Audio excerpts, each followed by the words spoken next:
So I read both articles about collegiality, and first of all, I want to say that I view this through a secondary perspective, through a high school perspective, because that's what I teach. And one of the first things that came to my mind was really my experience with this situation with collegiality. And I want to say that I've had a really good experience so far with that. I was hired at our school in the middle of a school year in 2020. I graduated with my undergrad in December and was hired in January. And so it was very overwhelming. There was a lot going on. People were already in their routine. Students were in their routine. Teachers were in their routine.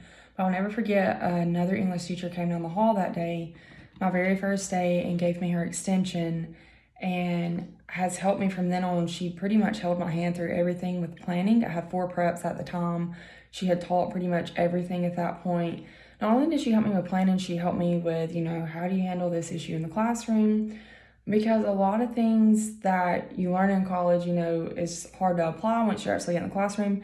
And so I just thought about my first overall really good experience with it. And because she reached out to me, now we're really good friends and things like that. And it's made me, want to be that for somebody else. But as I read these articles, I realized that my experience isn't always the norm.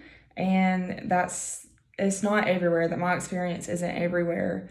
While my overall experience is positive, I was reading the article Collegiality, the Cornerstone of a University and a Profession, and it noted some of the signs of kind of a hard atmosphere and things like that.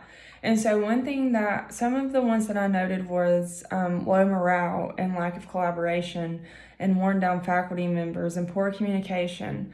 Also thought it was interesting that they noted that increased illness was part of it and a refusal to serve in committees. And so as I thought about that, I thought when the morale is low that no one wants to work with one another for the students. And I just believe as educators, we're there for students.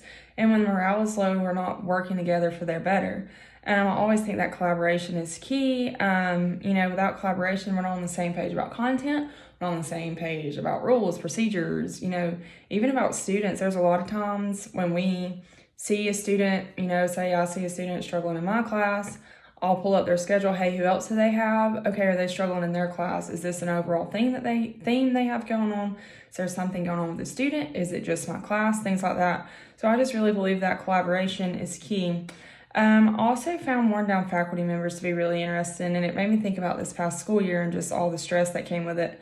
And so it made me think that these teachers that are worn down lose their motivation to do the basics for students, the guideline of our job, but really to reach students, we have to go above and beyond that, and they're just not motivated to do either of those. I always believe that communication is a must. Again, at my school, for the most part, I feel like we do a really good job amongst teachers where we communicate about grading procedures. Hey, what are we going to do about this? What are we going to do about that? Methods, grading, hey, I have this going on. This is how we handle this, things like that. And so I just believe when communication falls, that everything else fails. And I found increased illness to be extremely interesting. And this past year, I learned that teaching can be extremely mentally draining. And especially, I can only imagine in a hard atmosphere. Thankfully, this past school year, I was surrounded by wonderful people. And teaching is draining physically, mentally, emotionally. And so you have to have people in your corner. I thought about the refusal to serve on committees. And it requires extra time. A lot of people see education, again, I'm thinking on a high school level, hey, you go teach for a few months and you have the summer off, but that's not it at all. There's so much extra that goes into it. And again, I started thinking about, okay, that means that people on a high school level aren't wanting to work games. They're not wanting to be a SGA sponsor. They're not wanting to be in charge of different clubs and things like that. And that's where we really form relationships with our students. And that's what they really thrive on and what really helps us connect with them. And I feel like once we connect with them there, then we connect with them in the classroom. And so I just think that that's a really harsh thing to accept and a dangerous place to be. And so basically, kind of how do I see it? How do I see collegiality? What do I believe it looks like?